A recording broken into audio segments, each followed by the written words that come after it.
नमः शिवाय। हर हर महादेव। प्रिय दोस्तों, खाटू श्याम जी के पास ही एक छोटे से गांव में एक धोबिन रहा करती थी। वह खाटू श्याम वाले बाबा की परम भक्त थी। खाटू श्याम की कृपा से उसका विवाह गंगाधर नाम के एक धोबी से हो गया। दोनों पति पत्नी धोबी घाट पर काम करके किसी तरह अपना जीवन यापन करते थे और समय मिलने पर श्याम बाबा का भजन कीर्तन किया करते थे। वह हर साल फागुन के मेले में पैदल यात्रा करके खाटू श्याम जाकर श्याम बाबा को निशान चढ़ाते थे। लड्डू चूरमा माखन मिश्री का भोग लगाकर वरदान मांगते थे। हे श्याम प्रभु, आप तो अंतर्यामी हैं, मेरे मन की हर बात जानते हैं।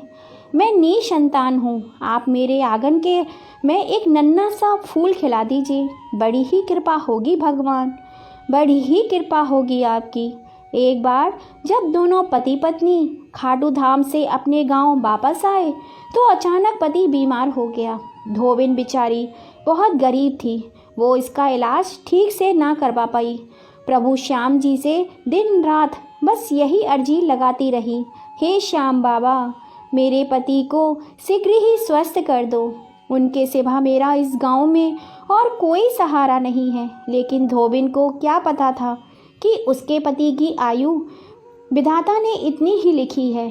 चारपाई पर पड़ा हुआ वह अपने पति से बोला, भाग्यवान, मुझे तो लगता है अब मेरा अंतिम समय नज़दीक आ गया है।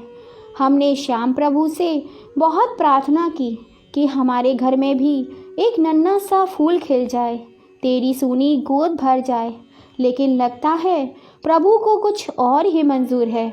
मुझे क्षमा कर देना, मैं तुम्हें इस दुनिया में बिल्कुल अकेला छोड़कर जा रहा हूँ। नहीं नहीं, ऐसा मत कहो, देखो तुम ठीक हो जाओगे, श्याम प्रभु तुम्हारी रक्षा करेंगे। हाँ, तुम बिल्कुल ठीक हो जाओगे। परंतु विधाता को मंजूर नहीं था, धोबी की मृत्यु हो जाती है। अब धोबिन बेचारी अकेली रह जाती है। परंतु जैसा उसका नियम था, हर साल की तरह इस साल भी वह फागुन में श्याम प्रभु के दर्शन करने के लिए पैदल खाटू धाम जाती रही। एक बार जब वो खाटू धाम जा रही थी तो उसे बिरियान जंगल में एक नन्हा सा बालक रोता हुआ मिला। उसे देखकर धोबिन ने चारों ओर देखा, पर बालक के आसपास उसे कोई नजर नहीं आया। धोबिन ने सोचा, यह मेरे श्याम प्रभु की इच्छा है, जो इतना सुंदर बच्चा मुझे मिला है, मैं इसका पालन पोषण करूंगी। धोबिन ने उस बालक को श्याम प्रभु का वरदान समझकर अपनी गोद में उठा लिया और उस बालक को लेकर वह अपने गांव चली आई। धोबिन की गोद में बच्चे को देखकर गांव वाले पूछने लगे, तुम्हें ये बच्चा कहाँ से मिला? गांव वालों की बात सुनकर धोबिन बोली, मेरे श्याम प्रभु का आशीर्वाद है यह बालक मुझे खाटू धाम के रास्ते में मिला है। मैं इसे श्याम प्रभु का वरदान समझकर लाई हूँ। अभी मेरा बालक है, मैं इसका लालन पालन पोषण करूँगी। तभी वहाँ खड़ा हुआ एक व्यक्ति बोला, हाँ, ये बेचारी का तो कोई सहारा ही नहीं है। श्याम बाबा ने शायद इसीलिए इसको ये बालक रूपी प्रसाद दिया है। जय हो खाटू श्याम की, जय हो खाटू श्याम की, जय बोलो घनश्याम की। धोबिन उस बालक को बड़े लाड़ प्यार से पालने लगी। धीरे धीरे बालक 11 वर्ष का हो गया। हर साल की तरह पहले की तरह धोबिन बालक को लेकर फाल्गुन के मेले में श्याम प्रभु के दर्शन करने जाती रही। एक समय धोबिन बहुत बीमार हो गई तो वो श्याम बाबा से हाथ जोड़कर प्रार्थना करने लगी, हे श्याम प्रभु, मैं हर साल तुम्हारे दर्शन करने को पैदल पैदल जाती थी, मगर आज मैं बेवश हूँ, मैं बीमार पड़ी हूँ, लाचार हूँ, चल फिर भी नहीं सकती। मुझे क्षमा करो प्रभु, मुझे क्षमा करो, मैं कैसे तुम्हारे मेले में आऊँ, मुझे क्षमा करो। तभी वह बालक बोला, माँ, तुम क्यों रो रही हो? मैं बड़ा हो जाऊँगा तो तुम्हारा इलाज शहर के बड़े डॉक्टर से कराऊँगा, तुम रो मत माँ। बेटा, मैं अपनी बीमारी से नहीं डरती, मुझे मौत का भय नहीं है, मैं तो सिर्फ अपने श्याम प्रभु से बिछड़ने के कारण रो रही हूँ। तुम चिंता मत करो माँ, श्याम बाबा हमें ज़रूर फागुन मेले में बुलाएंगे। इस प्रकार माँ की श्याम प्रभु के दर्शन की अभिलाषा को देखकर बेटा हमेशा सोचता, क्यों ना अपनी माँ को अपनी पीठ पर बिठाकर खाटू धाम की यात्रा कराऊं। माँ को फागुन मेले में बाबा के दर्शन कराने के लिए ले जाऊं। जब बेटा 20 वर्ष का हो गया तो उसने निर्णय किया कि वो अपनी माँ को जरूर खाटू धाम ले जाएगा। और एक दिन वह अपनी माँ से बोला, माँ तुम दुखी क्यों होती हो? जब तुम्हारा बेटा है तो तुम चिंता ना करो, मैं तुम्हें अपनी पीठ पर बिठाकर खाटू धाम लेकर जाऊंगा। चलो माँ, तुम जल्दी तैयार हो जाओ, हम लोग जल्दी ही चलेंगे। बेटा, खाटू धाम बहुत दूर है, तुम थक जाओगे। माँ, दुनिया के बोझ से माँ का बोझ उठाना ठीक है। तेरे आशीर्वाद से और श्याम बाबा की कृपा से मुझे कुछ नहीं होगा। माँ, तुम इनकार ना करो। चलो ना माँ, तैयारी करो, चलते हैं। बेटे के आग्रह पर माँ तैयार हो जाती है। बेटे की पीठ पर माँ बैठ जाती है। बेटा खाटू धाम की यात्रा प्रारंभ कर देता है।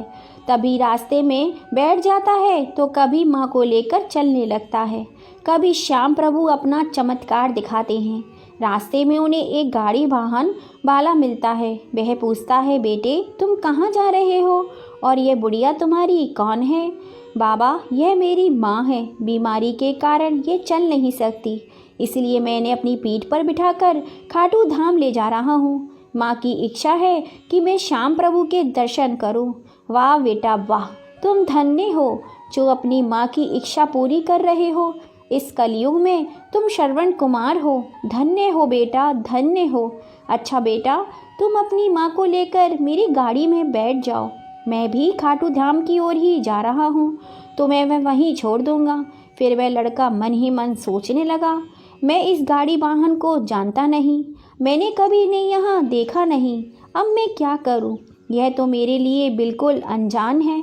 मैं इस पर बैठूँ या ना बैठूँ? अरे बेटा, इतना मत सोचो, बैठ जाओ, शायद श्याम बाबा की यही इच्छा हो। आ जाओ बेटा, आ जाओ, बैठ जाओ गाड़ी में। माँ और बेटा दोनों गाड़ी में बैठ जाते हैं। लंबा रास्ता तय करने के बाद खाटू श्याम के धाम पहुँच जाते हैं। लो बेटा, यह आ गया श्याम बाबा का दरबार।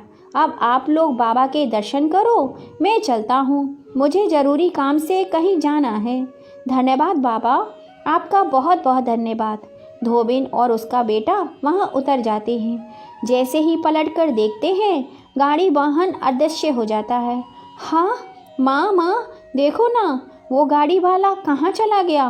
बेटा, ये मेरे श्याम प्रभु की लीला है, पता नहीं किस भेष में आकर भगवान मिल जाए। चलो बेटा, अब देर ना करो, श्याम बाबा के दर्शन करें। धीरे धीरे रात होने लगी। माँ और बेटे मंदिर के पास ही सो गए। तभी श्याम प्रभु धोबिन के सपने में उसे दर्शन देते हैं और कहते हैं, हे देवी, तुमने कहा था कि आप मेरी सहायता क्यों नहीं करते? तो हे देवी सुनो, जब तुम्हारा बेटा तुम्हें मेरी यात्रा करा रहा था तब वो गाड़ी वाहन मैं ही तो था। तुम जैसे भक्तों की रक्षा मैं सदैव करता हूँ। भक्तों की पुकार सुनकर मैं कभी घोड़े पे सवार तो कभी गाड़ी वाहन बनकर तुम्हारी सहायता करता हूँ। इसीलिए देवी, मैं भक्तों के साथ सदैव रहता हूँ।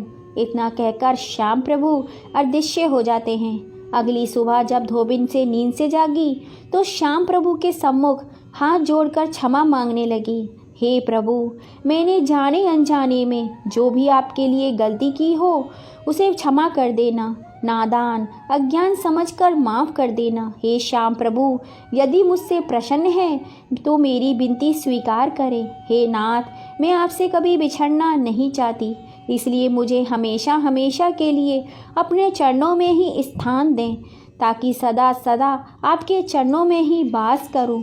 मैं आपकी सेवा करूं, आपकी सेवा से कभी दूर न रहूं। हे नाथ, मेरी दूसरी इच्छा है, मेरा बेटा मेरे बाद अनाथ हो जाएगा, उसे सदा अपनी सेवा में ही रखना। हे प्रभु, सदा उसे अपनी सेवा में ही रखना।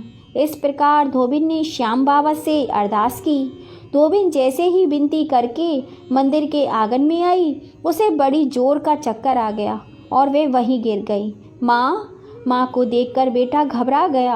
अरे माँ, तुम्हें ये क्या हो गया? माँ, आंखें खोलो ना माँ, आंखें खोलो ना माँ। बेटे का विलाप सुनकर वहाँ कई लोग इकट्ठे हो गए। तभी पुजारी जी ने धोबिन का हाथ पकड़कर नब्ज देखी तो वे सन्न रह गए और बोले, बेटा, तुम्हारी माँ अब इस दुनिया में नहीं रही। शायद श्याम प्रभु की यही इच्छा थी।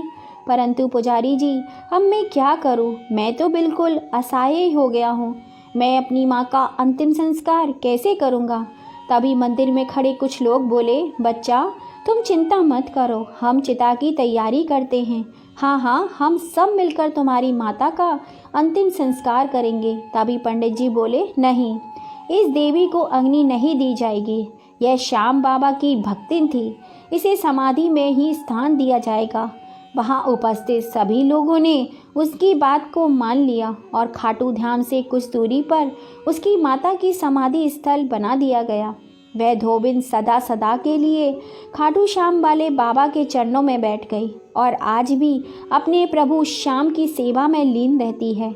माँ की समाधि के बाद बेटा श्याम बाबा के मंदिर में उपस्थित होता है और उनसे प्रार्थना करते हुए कहता है, बाबा, मेरा कोई नहीं है अब।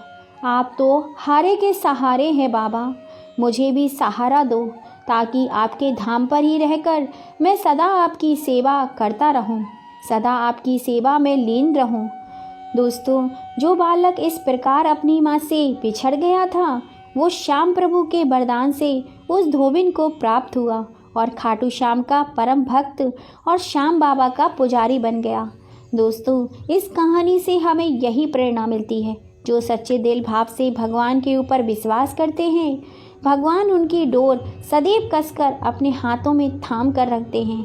दुख तकलीफ जरूर आती है, लेकिन भगवान निवारण करने उन्हीं दुख तकलीफ का खुद स्वयं चल कर आते हैं।